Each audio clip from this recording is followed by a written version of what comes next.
It all started on a regular Tuesday afternoon, sunny skies, birds chirping, and the unmistakable screech of HOA President Karen's golf cart tires skidding across my driveway.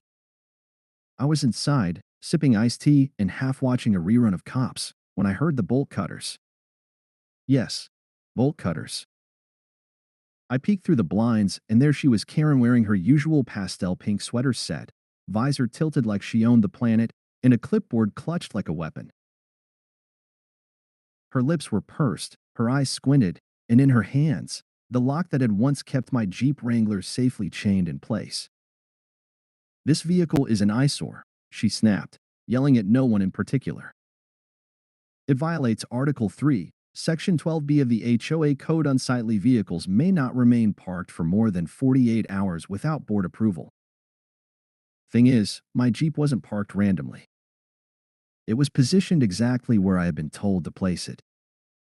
Not by the HOA, not by a neighbor, by a law enforcement agency. But of course, Karen didn't care. She saw the black matte Jeep with a dusty bumper and decided it didn't match the neighborhood aesthetic.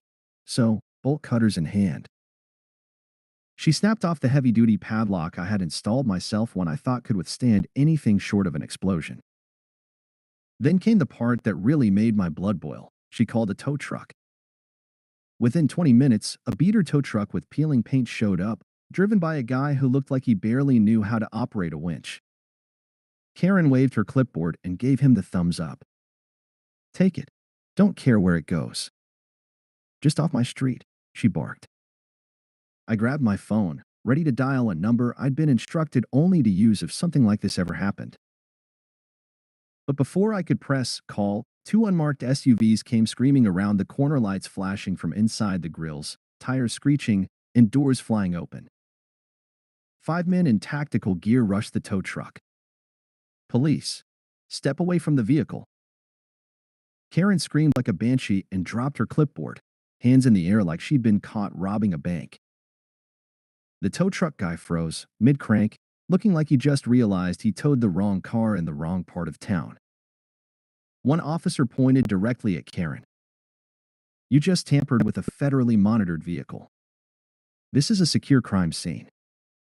Karen blinked, mouth hanging open. "I'm the HOA president. I'm in charge here." No, ma'am," the lead officer said, stepping forward. "You're not." Karen's pastel sweater suddenly didn't look so powerful. She stood there stiff as a lawn flamingo, clutching her visor as if it would protect her from the 5 armed officers swarming her perfectly manicured cul-de-sac. Behind her, the tow truck guy was halfway to passing out, probably realizing this job wasn't worth the $150 he was getting paid under the table. "Step back," the lead officer said sharply, motioning for 2 others to secure the Jeep. One of them scanned underneath it with a mirror while the other lifted the hood and snapped photos. Karen finally found her voice, which unfortunately came out sounding like an enraged duck. "This is my neighborhood. This vehicle violated HOA regulations. You can't just barge in here like some episode of NCIS." The officer cut her off. "Ma'am, this is not your jurisdiction.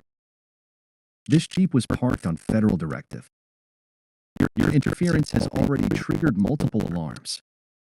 Karen blinked. "Alarms? What alarms?" "Let's just say," another officer said with a smirk, "you've now pinged 4 different agencies. Homeland Security's probably watching this on a satellite feed." Her face turned the color of unseasoned chicken. "I didn't know." That's what everyone says." The officer turned toward me. "You the property owner?" I nodded, stepping out with my phone still recording. Yup. And I told her that lock was there for a reason. The officer looked at Karen. "You cut the lock?" Karen's voice cracked. "It was unsightly. You just tampered with a vehicle involved in an active federal operation. Do you even know what that Jeep is being used for?" Karen scoffed. "Drug running?" The officers all exchanged a look. "Not quite, but thanks for that interesting confession." She flinched. The tow truck driver slowly began lowering the Jeep, his hands visibly shaking. "I didn't know, man," She flagged me down and said it was junk. I got no clue what's going on. Yeah, well, you might want to stick around. Someone from the bureau will probably want to chat, one of the officers said, already pulling out a radio. Karen started pacing in tiny, angry circles. This is ridiculous. I'll call my lawyer. I'll call the mayor. I'll call Channel 6. You should call someone who can explain federal law to you, I said, folding my arms. Because that Jeep isn't just mine, it's wired. Karen froze. Wired? Let's just say, I added, with a perfectly timed pause, you just interfered with a sting operation. Now she was pale, like printer paper white. One of the officers leaned over to me. We were trying to keep this low-key, but now it's blown. We'll have to move everything. Karen gasped. Wait, what's in the Jeep? Is it dangerous? Am I in danger? No, ma'am, said the lead officer. But you were under review for obstruction. She looked like she might faint. Wait right here, the officer added, already dialing a number. Someone's on their way to deal with you properly. And just like that, Karen wasn't the neighborhood tyrant anymore. She was officially a federal problem. Karen was now doing what I like to call the guilty people shuffle, half pacing, half trembling, eyes darting like a raccoon caught in a floodlight. The tactical team was no longer paying her much attention. They had bigger things to handle, like dismantling half my Jeep's center console and pulling out two very tiny, very expensive-looking listening devices. So much for subtle, one agent muttered, tucking the tech into a foam-lined briefcase. Karen, ever defiant in the face of complete humiliation, finally tried the classic Karen escape plan: blame and deflect.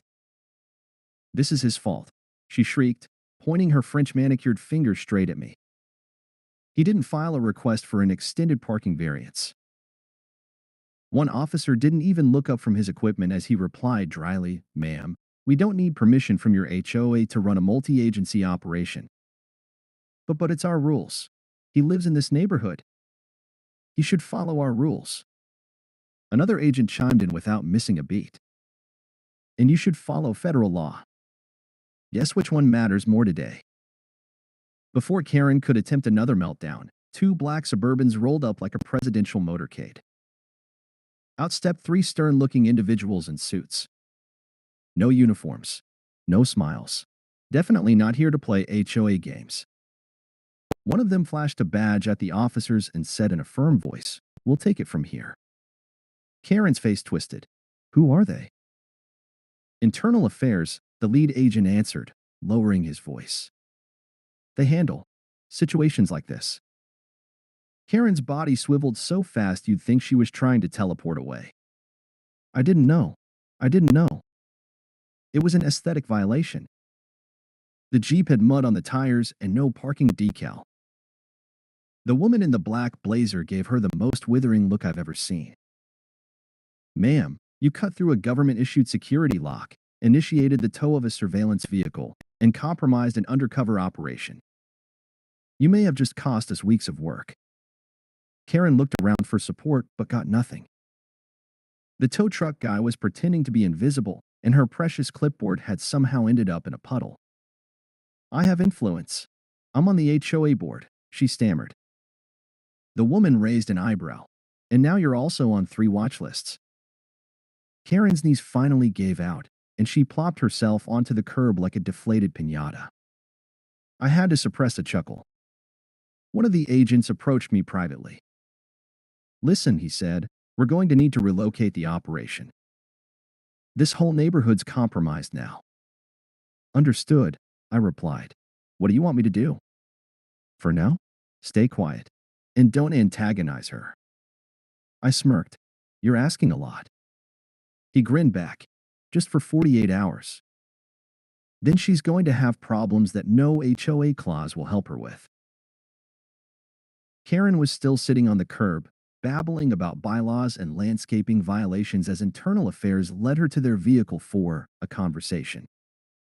I couldn't resist. I waved politely. Have fun explaining that at the next board meeting. By sunrise the next day, Karen's reputation was deader than last year's begonias. News traveled faster than high school gossip on a group chat. Karen, queen of HOA crackdowns, got hauled off for interfering with a federal sting. And guess what? Someone filmed the whole thing. The video was already circulating in 3 neighborhood group chats, 2 Facebook mom groups, a TikTok with a dramatic soundtrack, and somehow even ended up on Nextdoor with the caption, "Breaking, local HOA president goes full felon." I didn't leak it. I just might have tagged it with a popcorn emoji. Karen didn't show her face for 2 full days. Her prize golf cart, usually parked diagonally across 2 guest spots like a leather sofa, sat abandoned in her driveway like a broken chariot. And the best part? Residents who had once cowered before her clipboard were now full-on rebelling. Pam from Lot 14 put up wind chimes. Eddie from Lot 5 washed his muddy ATV right in the street. Me? I brought out my charcoal grill at 9 a.m. and started slow-cooking ribs while blasting DMX. It was glorious. Then came the HOA emergency meeting, which I attended solely for the drama. Held at the clubhouse, it was more like a courtroom than a boardroom. Karen finally showed up looking like a moth had eaten half her authority. No clipboard, no visor, just a trembling hand clutching a sad manila folder. She tried to open the meeting, but the residents weren't having it. "Are you even allowed to run this meeting?" someone shouted. "She's under investigation," Pam snapped. Karen cleared her throat. "There's been a misunderstanding with a vehicle." "Cutting a government lock is a misunderstanding now," Eddie fired back.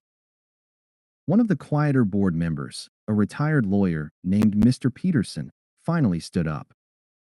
"Given recent events, I motion to suspend Karen as president pending legal review." Cheers erupted like it was a backyard concert. Karen tried to object, but even her own allies, the ones she'd weaponized for years, weren't willing to go down with the ship. "Let's be honest," said one board member. "She fined me for having my garbage bins out for 14 extra minutes." This was coming. The motion passed unanimously. By the end of the meeting, Karen had been voted out, the HOA bylaws were under review, and someone had taped a handwritten sign to her golf cart that read, "Violation, parked like a menace. Towing requested." Karen stormed out, red-faced and muttering about defamation. But the best part came later that evening. I got a call from the lead officer from the task force. He chuckled through the phone. "Thought you'd like to know Karen's little stunt triggered a chain reaction. We're pulling her up in other investigations. Seems like she's been making calls to city code enforcement on specific properties for years. There's a chance she wasn't just annoying, she was profiling." I sat back in my lawn chair, ribs in one hand, phone in the other. "Oh no," I said with a grin. "Is the queen of HOA about to become the subject of a full investigation?" "Looks like it," he replied. "And trust me, we're not done with her yet." 1 week later, I opened my front door to find a small package sitting on the porch. No label, no note. Inside was a flash drive. Only one file. I plugged it into my laptop and nearly choked on my coffee. It was a series of audio recordings. Not just 1 or 2, dozens. They were crystal clear and time-stamped. Karen calling various city offices, weaponizing her position to harass specific residents. People who didn't fit the aesthetic. People who didn't belong. People who, according to her own words, lowered property values just by existing. Yup, racist, nasty, and absolutely busted. I called the officer who'd worked the Jeep case. "Yeah," he said, "we found those recordings hidden in the Jeep part of the surveillance on a different subject." Turns out, Karen's unauthorized tow revealed a gold mine. She wasn't even the target, but she sure is now. Turns out Karen had been calling in false code violations, flagging homes with ethnic last names, even strategically enforcing rules depending on who attended HOA meetings. She wasn't a stickler for the rules. She was a bigot with a badge and a clipboard. The fallout was immediate and devastating for her. That evening, the entire neighborhood gathered at the clubhouse again. This time, no one waited for permission. They projected those recordings on a screen. Every single homeowner listened in stunned silence as Karen's voice rattled off her bias, like she was reading off a grocery list of hate. A retired Army vet named Mr. Nguyen stood up first. She called code enforcement on my daughter's lemonade stand. Said she didn't like the foreign music we played on the porch. Then Rosa from Lot 9 spoke. She reported me 4 times for unauthorized gatherings. I was just having family dinners. Karen was nowhere to be found that night. But the fallout found her. The next morning, a news van rolled into the neighborhood. A reporter stood in front of Karen's house, mic in hand. Breaking: local HOA president under federal investigation for racial profiling, unlawful surveillance, and obstruction of justice. The story hit every local channel by noon. HOA Karen had become National Karen. And then came the cherry on top. A sheriff's cruiser pulled into her driveway around 4 p.m., lights flashing. Karen was finally arrested for interfering with a federal investigation, tampering with evidence, unauthorized use of public services, and civil rights violations. Yup, the same woman who once fined me for a sagging hammock was now doing a perp walk in front of half the neighborhood, mascara streaked, arms behind her back. As she was escorted past my lawn, she hissed, "This is all your fault." I just smiled. "No, ma'am. This is all yours." A few weeks later, the HOA underwent a massive overhaul. New leadership, new rules, and a permanent clause added to the bylaws. No officer of this association shall act outside of legal authority or commit discrimination in any form. Violation will result in immediate removal and legal action. As for me, my Jeep got a full tune-up and a brand new federal-grade security system. And Karen? She's currently awaiting trial. Moral of the story? Never mess with someone's Jeep, especially when it's wired by the feds.